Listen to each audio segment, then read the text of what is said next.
أعوذ بالله من الشيطان الرجيم ورتل القرآن ترتيلا.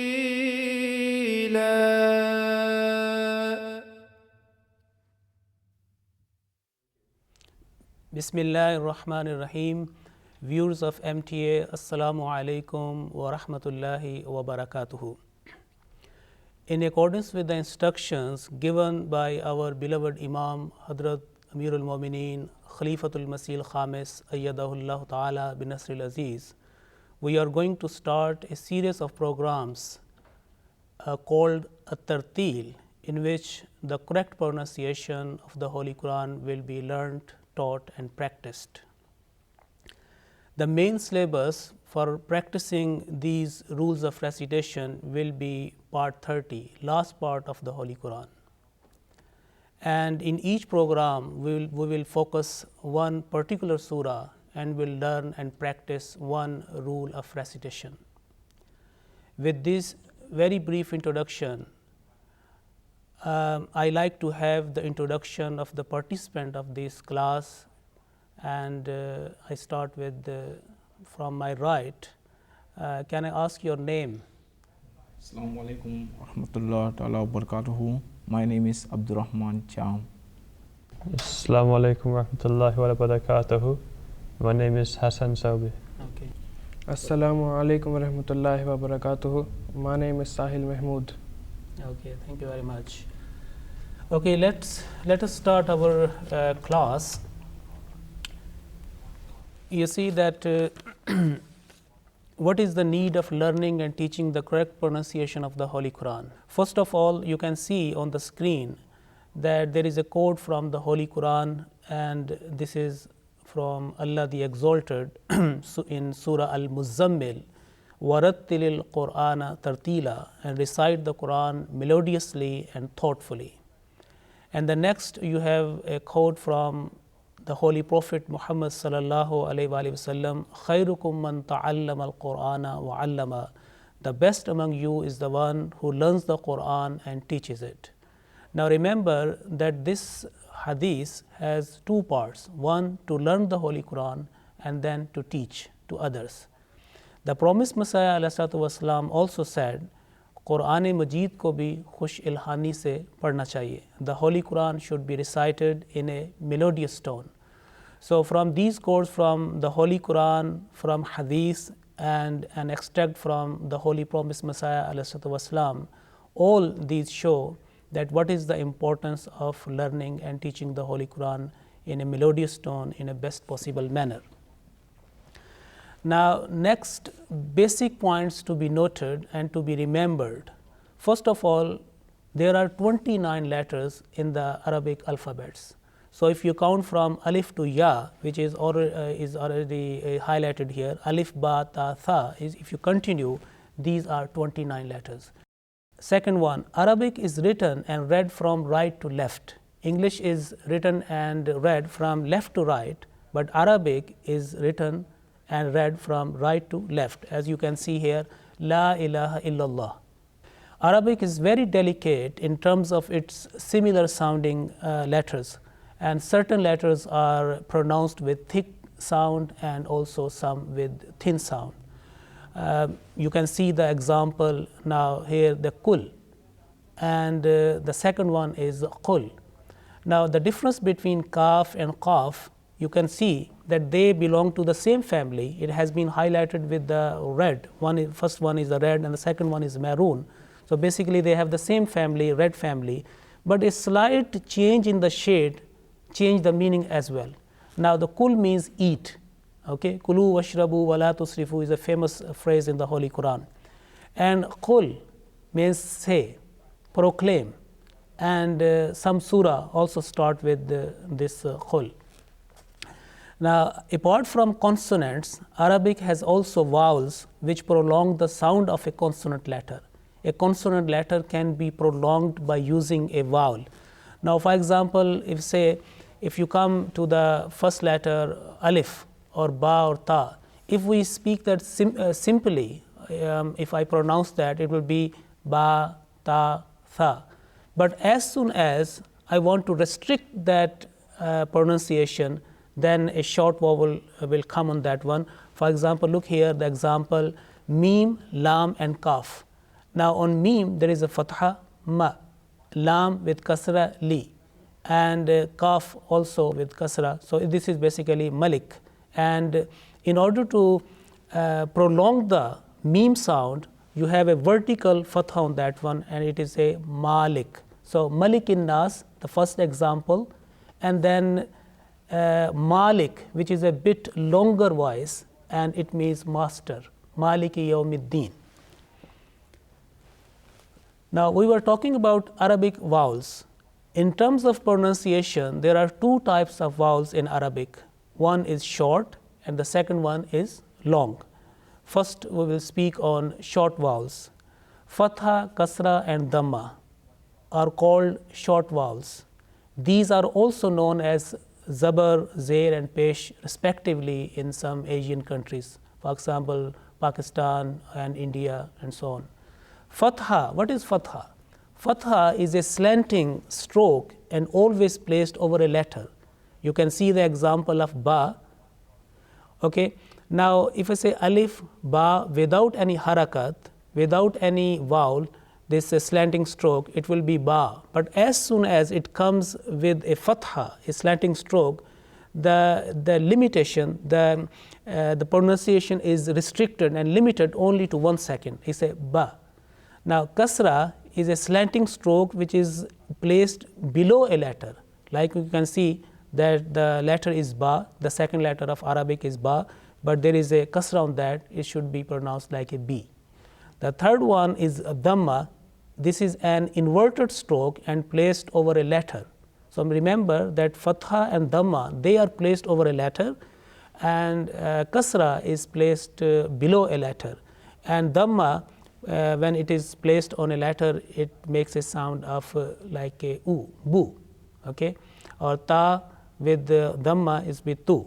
Now important note, a letter having any of the above strokes, short vowels, must not be prolonged more than 1 second. Here is the common errors, common mistakes that people do not take care of this one, and they prolong more than 1 second, and sometimes this is change the meaning as well. So please make sure that fatha, kasra and dhamma must not be prolonged more than 1 second. And I also want to tell you that these short vowels also called harakat, 3 basic strokes. So fatha, kasra, dhamma. The next one, long vowels. I told you about the short vowels. Now long vowels, these are called al-huruf al-madda. Al-huruf al-madda. Points to be remembered regarding this one. First one, there are 3 long vowels in Arabic, and they are also called al-huruf al-madda. Madda means to prolong, and these are called letters of prolongation or stretching, and these are alif, waw and ya. And but remember, they must be mute with a sukun or jazm. It means that when they are playing the role of a letter of prolongation, there should not be any fatha, kasra or dhamma on that. But most of the time in the text, it is indicated with a jazm or that, on sukun on that. They always come after a letter because they have to prolong the previous letter.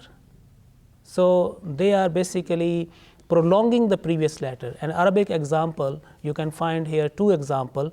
The first one in bracket, there is a noon, and noon carries a dhamma on that one, and just after that there is a waw. Now waw always have a previous letter with dhamma, okay, then there can be prolonged. So noon followed by waw, it will be nu, and next is ha, is a consonant, and this is with the kasra, and this is followed by ya. Remember, when ya is playing a role of harf madda or letter of prolongation, the previous letter would be always with kasra. And this he, Now next one is ha and followed by alif.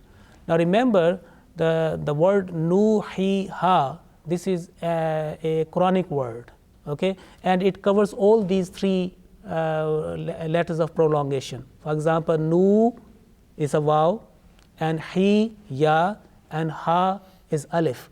So there are three letters, alif, waw, ya. It is covered by this example. Another example, again, u, here waw, the same harf madda, and ti.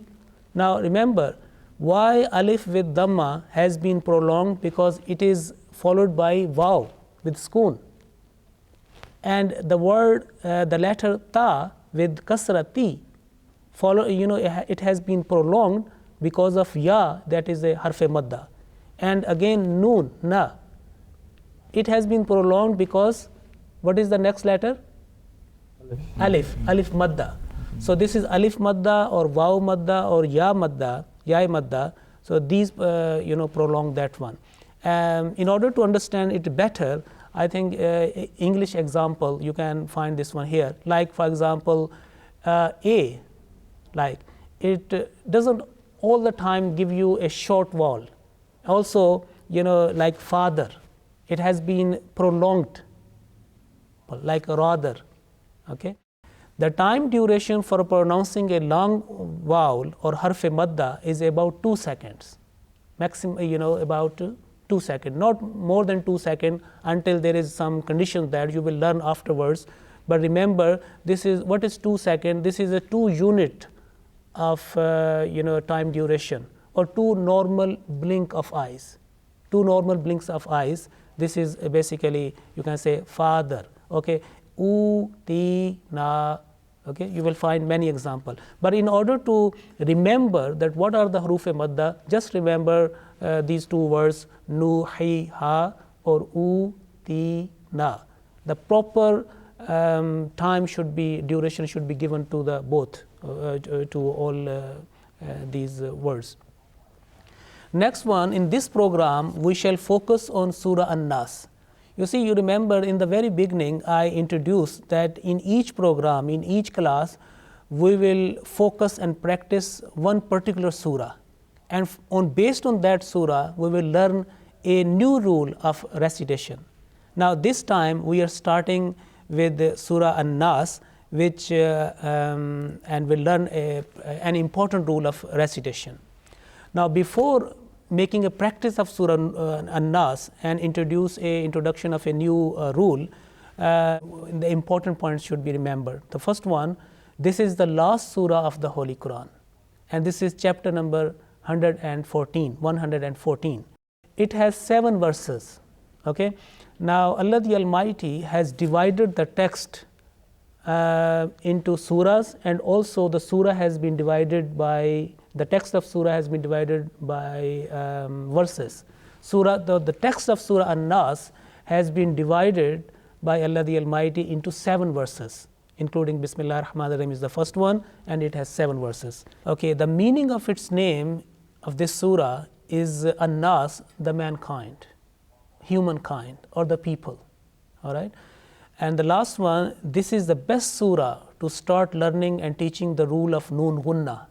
Ghunnah means strong nasal sound.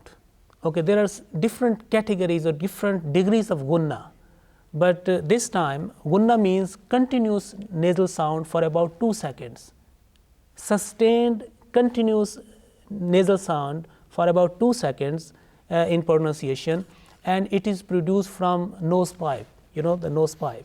There are 2 kinds of Ghunnah nasal sound. One is Mim Ghunnah and the second one is Noon Ghunnah. Okay, a Ghunnah letter having strong nasal sound carries a tashdeed or shadda sign over it. 3 cog, like can say like a small W. Okay, so this is a sign, a tashdeed sign or shadda sign. When there is a Ghunnah, these 2 letters, Noon and Mim, they will always carry this sign, tashdeed sign. So here is an example of Mim Ghunnah. You follow me? Amma. Amma. Now you see that there is a sustained continuous nasal sound, okay, about 2 seconds. Now example of Noon Ghunnah is Inna. Say? Inna. Now, many times the word has come here, the word inna, okay? And this is a example of noon Ghunnah. Now, the basic steps to be taken before starting the Holy Quran is fundamental principle is cleanliness, okay? And the first one, I will speak on the physical cleanliness. First of all, we should make sure that our mouth is totally clean. Our teeth are brushed, okay? And inside is totally clean, because these are the exit point of the holy words, word of Allah the Almighty. Our hands should be clean because we are going to touch the holy words, the holy texts of Allah the Almighty, the Quran Kareem. But the most important thing is the spiritual cleanliness. It means that praying to Almighty Allah, that Allah enable us to continue to benefit from the Holy Quran, and seeking refuge with Allah. And this is mentioned in the Holy Quran. For example, you can see here at-ta'awudh. Now, at-ta'awudh, this is a command of Allah the Exalted, Allah the Almighty. And you can find the example here in Surah An-Nas, which is chapter number 16, verse number 99, in which Allah the Almighty says that فَإِذَا قَرَأْتَ الْقُرْآنَ فَاسْتَعِذْ بِاللَّهِ مِنَ الشَّيْطَانِ الرَّجِيمِ. That, O reader of the Holy Quran, when you recite the Holy Quran, seek refuge with Allah from Satan the rejected. Okay, so this is a commandment of Allah the Almighty, that whenever you are going to recite the Holy Quran, you should seek refuge with Allah from the attacks or evil whispering of Satan. And then this command is implemented in these words, A'udhu billahi minash shaitanir rajim. Now remember, the first ta'idh, in the first, that command, Surah An-Nas, chapter 16, verse 99, it means to seek refuge. And implementing that or following that command, we say A'udhu billahi. The words are, other words are the same, billahi minash shaitanir rajim. We only add A'udhu, I seek refuge. And this A'udhu also has come in the Holy Quran many times. For example, Surah An-Nas, which we are focusing this time, start with Qul A'udhu bi Rabbin Nas, Qul A'udhu bi Rabbil Falaq. Okay? Practice of Noon Ghunnah. For your easy practice and understanding the rule, we have highlighted those points where Ghunnah will be made. Strong nasal sound will be made for about how many seconds? 2 seconds. 2 normal blinks of eyes.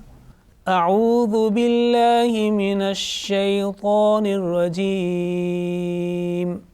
أعوذ بالله من الشيطان الرجيم. Okay. Now make sure that the letter Zal should be pronounced with thin and soft sound. Many people do a mistake here. They do not make a difference between Zal and Za, which is a buzzing sound.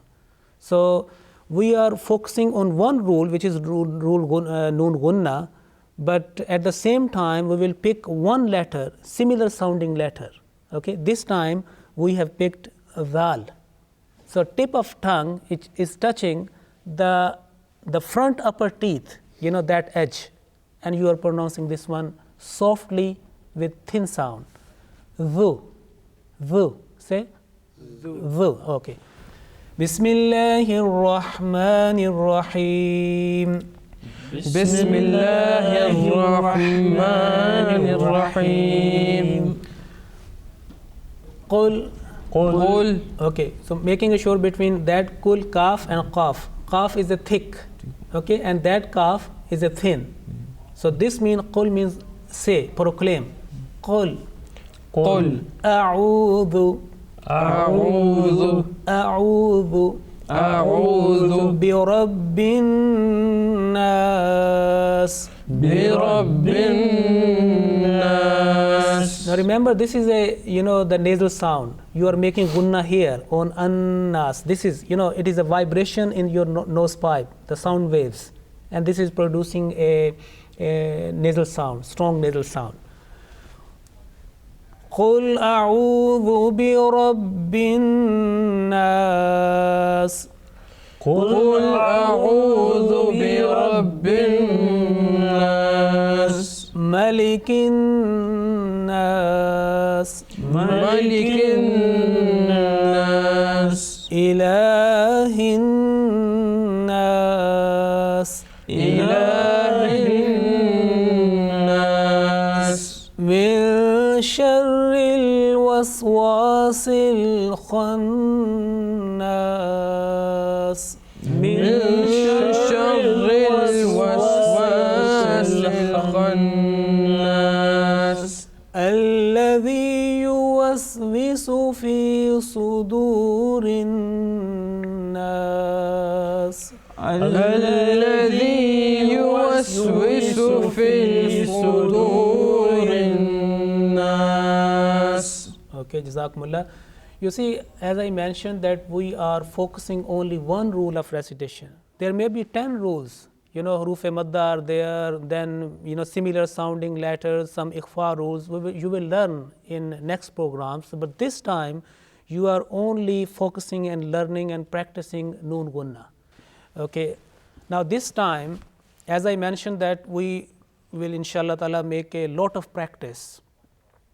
Now in this way I will read one line or one verse and you will read the second, alternately. Okay. أعوذ بالله من الشيطان الرجيم. بسم الله الرحمن الرحيم. قل أعوذ برب الناس ملك الناس إله الناس من شر الوسواس الخناس الذي يوسوس في صدور الناس من الجنة والناس. Okay, thank you very much. Now next one is common errors. So we have to highlight and rectify those common errors which commonly they are done. Now apart from highlighted noon Ghunnah, which is highlighted with the green color, these three words have been highlighted with red color. The first one is a'udhu. Sometimes it is pronounced like auzu. Okay, make sure that alif, which is at the same time becomes hamza because of fatha, okay, hamza alif, this is only for 1 second. If we prolong that one, then the pronunciation will be wrong. So if I say it will be wrong. Now remember the next letter is ayn, and ayn with dhamma. How much time is needed for ayn with dhamma? 2 seconds. No. I just asked ayn with dhamma. 1 second. Ayn with dhamma is only 1 second. I have not referred to vaw madda which is after that. It has not been highlighted. Okay? When vaw will be added to ayn with dhamma, then ayn sound will be prolonged, because vaw madda is a letter of prolongation. So first one is say u. One second, u. But in order to prolong that one, we add the vaw which is there, the third letter here. We say a'u. Again zal soft and thin, not mingling, not mixing with the sound with the buzzing sound like za. Okay, atuz zakat, not that one. Zu. A'udhu. This is the first word which is commonly mispronounced. Say a'udhu. Next one is maliki. Now, sometimes it is pronounced like Malikin-Nas. Remember that Malik means the king. Malikin-Nas, king of people. Okay? And Malik means master. Maliki Yawmiddin, master of the day of judgment. So here is meme with fatha. So how many seconds you need for that? 1 second. 1 second. So if I say ma, is it right? Yes. Yes. If I say ma, it's wrong because this is long vowels, is harf-e madda, you can find in Surah Al-Fatiha, Maliki Yawmiddin. So here is Malikin Nas. Malikin Nas. Now the third word, which is also mispronounced, which is with the sad. Now this sad, sometimes pronounced unintentionally with fatha, like yuwaswisu fi sudurin nas. So make sure that this sad, whenever you teach to others, this sad with dhamma. Okay? So it means sudurin nas. Yuwaswisu fi sudurin nas. Sudurin Nas. Okay, you have learned rule of Ghunnah. You know what is fatha, kasra, dhamma, short vowels and long vowels. Now this is the assignment. Until the next program, next class. Remember that you have to practice a lot so that it become your part of nature.